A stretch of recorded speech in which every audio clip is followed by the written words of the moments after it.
कुब्जा कौन थी? श्री कृष्ण का नाम ही इतना मनमोहक है कि इसकी जुबां पर आते ही इंसान अपने समस्त प्रकार के दुख दर्द भुलाकर इनकी लुभावनी सूरत में खो जाता है। अगर हिंदू धर्म ग्रंथों की बात करें तो इसमें इनके स्वरूप का किया वर्णन उपरोक्त लिखी बात का बहुत अच्छे से प्रमाण देती है। यही कारण है कि बचपन से ही श्री कृष्ण सबके प्रिय थे। गोकुल गोपियों से लेकर वहाँ की वृद्ध स्त्रियों के लिए श्री कृष्ण बहुत खास थे।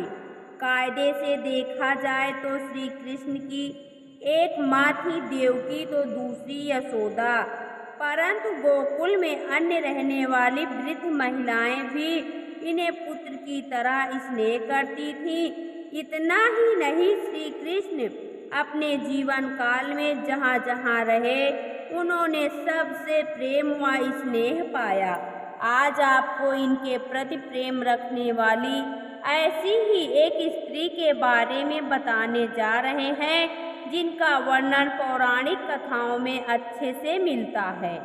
कंस की नगरी मथुरा में रहने वाली कुब्जा नामक स्त्री की, जो कंस की दासी थी, वह नित्य कंस के लिए चंदन, तिलक तथा फूल इत्यादि का संग्रह करती थी।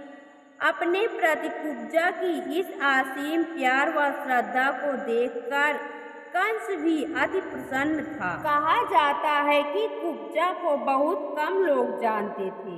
इनके कुबड़े होने के कारण ही इन्हें कुब्जा का नाम दिया गया।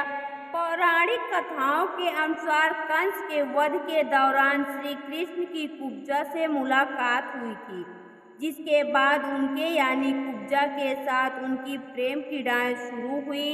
आइए जानते हैं संपूर्ण कथा के बारे में। एक बार की बात है, भगवान श्री कृष्ण ने देखा कि एक कुबड़ी स्त्री अपने हाथ में चंदन, फूल और हार इत्यादि लेकर बड़े प्रसन्न मन से जा रही है।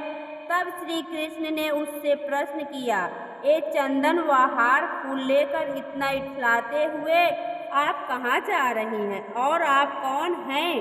तो कुब्जा ने श्री कृष्ण के प्रश्न का उत्तर देते हुए कहा कि मैं कंस की दासी हूँ। मेरे कुबड़ी होने के कारण सब मुझको कुब्जा कहते हैं।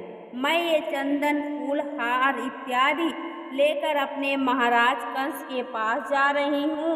मैं नियमित रूप से ऐसा करती हूँ और उन्हें ये सारी सामग्री प्रदान करती हूँ, जिससे वे अपना श्रृंगार आदि करते हैं। ये सुनते श्री कृष्ण ने कुब्जा से आग्रह करने लगे कि आप ये चंदन मुझे लगा दीजिए और ये फूल हार हमें चढ़ा दो, जिसके लिए कुब्जा ने साफ इनकार कर दिया और कहा कि नहीं, ये तो केवल मेरे महाराज कंस के लिए है। मैं इन्हें किसी और को अर्पित नहीं कर सकती।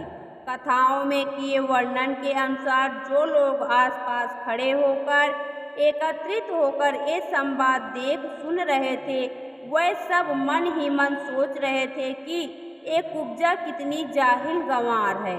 साक्षात भगवान उसके सामने खड़े हैं और वह उनके आग्रह को ठुकरा रही है।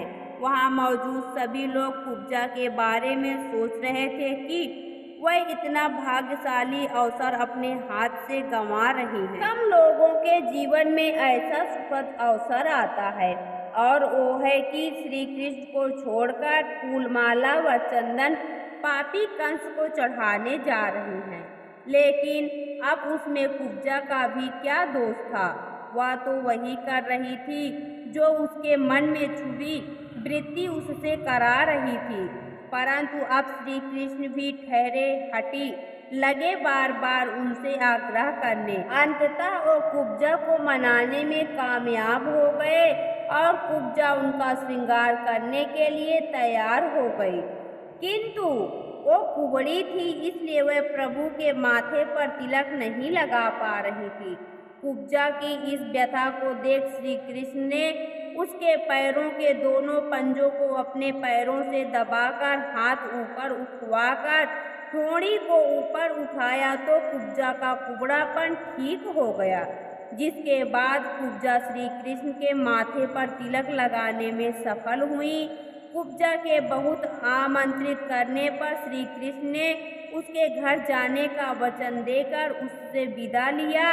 कहा जाता है कि कालांतर में कृष्ण ने उद्धव के साथ कुब्जा का आतिथ्य स्वीकार किया। इतना ही नहीं, श्री कृष्ण ने कुब्जा के साथ प्रेम क्रीड़ाएं भी की।